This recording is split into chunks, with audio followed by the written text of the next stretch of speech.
नमस्कार, स्वागत है आपका दोपहर 1 बजे की बड़ी खबरों के साथ। हाजिर हूं मैं सुमित झा और शुरुआत इस वक्त की एक बड़ी खबर के साथ। एनटीपीसी और एनएसपीसीएल से जुड़ी ये खबर है। एनटीपीसी और एनएसपीसीएल को घटिया कोयला सप्लाई के मामले में सीबीआई ने देश भर में छापेमारी की है। भिलाई एनएसपीसीएल के ऑफिस इंदौर, मुंबई, कोलकाता, जामनगर और गांधीधाम में तलाशी चल रही है। इंदौर की भाटिया इंटरनेशनल लिमिटेड पर एनटीपीसी और एनएसपीसीएल को घटिया किस्म का कोयला सप्लाई करने का आरोप है। सूत्रों के हवाले से खबर है कि यूपी के रायबरेली में एनटीपीसी के रसायन विभाग में तैनात उप प्रबंधक रमाशंकर से पूछताछ भी की गई है। तो एनटीपीसी और एनएसपीसीएल के भी कई अधिकारी जांच के दायरे में हैं, सवालों के घेरे में हैं और कई कंपनियां भी सवालों के घेरे में हैं, जिन पर आरोप है कि एनटीपीसी और एनएसपीसीएल को घटिया किस्म का कोयला सप्लाई किया गया।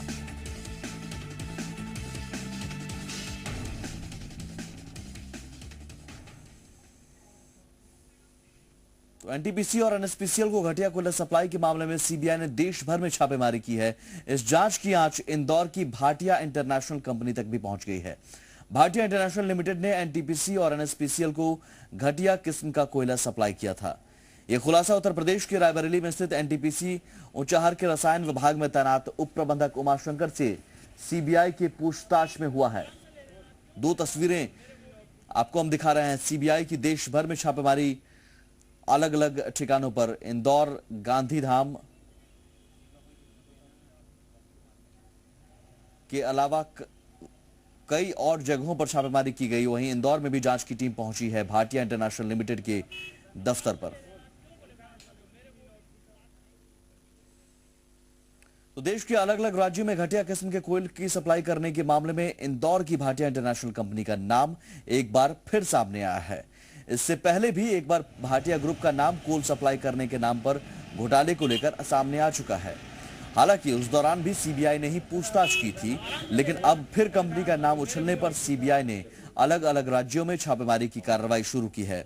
इसी क्रम में इंदौर के भाटिया ग्रुप के ऑफिस में पूछताछ की जा रही है। सीबीआई ने कंपनी के कंप्यूटर और दस्तावेजों की जांच की है, साथ ही कंपनी के अधिकारियों से भी पूछताछ की है।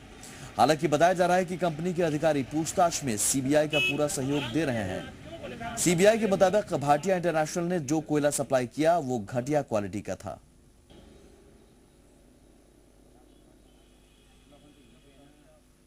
कोई क्वार्सिव कार्रवाई नहीं थी, एक नियमित कार्रवाई थी। बेसिकली कल सीबीआई जो है एक इंक्वायरी या इन्वेस्टिगेशन के संबंध में कुछ कागजात, चूंकि हमारी भाटिया कोल कंपनी भी कोल से संबंधित है, तो उनसे उन्होंने कुछ कागजात जो है अपने इन्वेस्टिगेशन पर्पस के लिए जो है लेने आए थे और इन्वेस्टिगेशन में हमसे जो है उन्होंने अपना असिस्टेंस मांगा था और उस असिस्टेंस के तहत जो है हम लोगों ने जो है संपूर्ण रूप से जो है जो उनके रिक्वायर्ड डॉक्यूमेंट्स थे उनको हमने जो है पूर्ण रूप से सबमिट किया और उन लोग जो है पूरी तरह से जो है सेटिस्फाइड होके उन लोगों ने जो है इस तरह की कोई भी कोर्सिव कार्रवाई नहीं थी। और जी मीडिया संवाददाता शरद व्यास ने इंदौर में भाटिया इंटरनेशनल कंपनी में इस पूरी छापेमारी का जायजा लिया। कोयला सैंपलिंग के मामले में इंदौर की भाटिया इंटरनेशनल कंपनी का नाम यहां पर सामने आया है और जो आप पीछे देख सकते हैं, अभी इस वक्त हम खड़े हैं भाटिया इंटरनेशनल के ऑफिस पर खड़े हैं। यहां पर कल जो सीबीआई ने जो तमाम लगाव से पूछताछ चल रही है, उसके बाद सीबीआई ने यहां पर आकर कल यहाँ के अधिकारियों से, यहाँ के जो मेंबर्स हैं उन सभी से यहाँ पर पूछताछ की और पूछताछ में उन्होंने सारी बातों इसकी जानकारी यहाँ से ली। हालांकि सीबीआई की तरफ से किसी तरफ से भी अधिकारियों से हमने यहाँ बात करना चाहिए तो अधिकारियों ने किसी तरह की कोई बात करने से इनकार कर दिया। हालांकि अधिकारियों ने दबे मुंह ये वाली बात जरूर कही है कि यहाँ पर जो सीबीआई जो कल आई थी यहाँ पर और इनसे इन्होंने पूछताछ की है कि जो तमाम जो इतना कोयले का जो पूरा सैंपलिंग का जो मामला है उन तमाम विषय पर यहाँ पर पूछताछ यहाँ पर सीबीआई ने यहाँ पर अधिकारियों से की है। देखना यही होगा कि सीबीआई आगे आगामी पूछताछ में और कितनी जानकारी से मिल पाती है और भाटिया इंटरनेशनल का इस पूरे मामले में कितना हाथ हो सकता है, ये देखने वाली बात होगी। कैमरामैन दीपक कुमार के साथ शरद व्यास, जी मीडिया, इंदौर।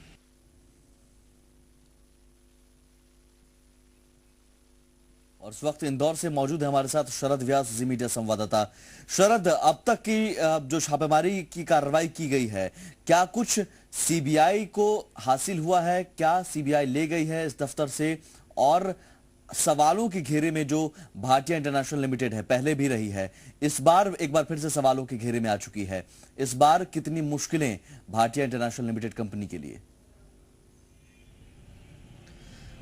देखिए सुमित, यहाँ पर जो सीबीआई की टीम आई थी, तकरीबन 10 से 12 सदस्यीय यहाँ पर अधिकारियों की टीम यहाँ पर कल आई थी। कल 10 से 11 के बीच का समय हुआ होगा जब यहाँ पूरी टीम आई थी, और यहाँ पर फाइनेंशियल और ट्रेड संबंधी सभी जो कागजात होते हैं वो तमाम इन्होंने कागजात सीबीआई के अधिकारियों ने यहाँ पर जांच की, उन कागजात की। साथ ही साथ यहाँ पर कंपनी के सभी कंप्यूटर्स की उन्होंने यहाँ पर जाँच की, जिसमें जितना भी जो तमाम जो ट्रेड संबंधी जो सारी जानकारियाँ थी वो कंपनी के अधिकारियों से यहाँ पे उन्होंने ली है। साथ ही साथ कंपनी के अधिकारियों का इस पूरे मामले पर कहना है कि सीबीआई की टीम आई थी, उन्होंने हमें एक लिस्ट दी थी जिसके अंतर्गत कुछ ऐसे कागजात थे जो उन्हें मुहैया कराने थे कोल को, जो अलग अलग राज्यों में, जो अलग अलग कंपनियों में जो उन्होंने वितरित किए, तमाम कागजात को सीबीआई ने मांगा था और सभी कागजात उन्होंने प्रोवाइड करा दिए। यानी सीबीआई ने जो कागजात उन्हें जो चाहिए थे इस पूरे घोटाले को लेकर या इस पूरे प्रकरण को लेकर, सारे कागजात सीबीआई ने अपने साथ लेकर यहाँ से जा चुकी है।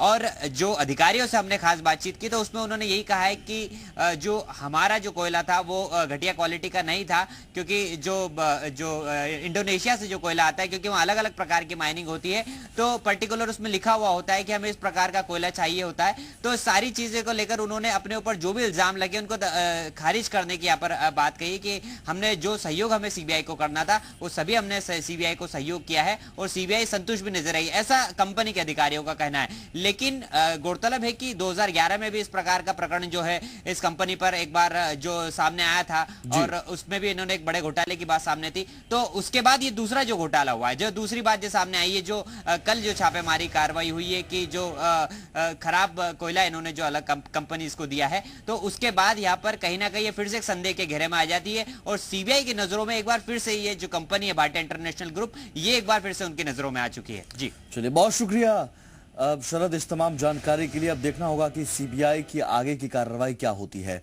फिलहाल हम आगे बढ़ते हैं।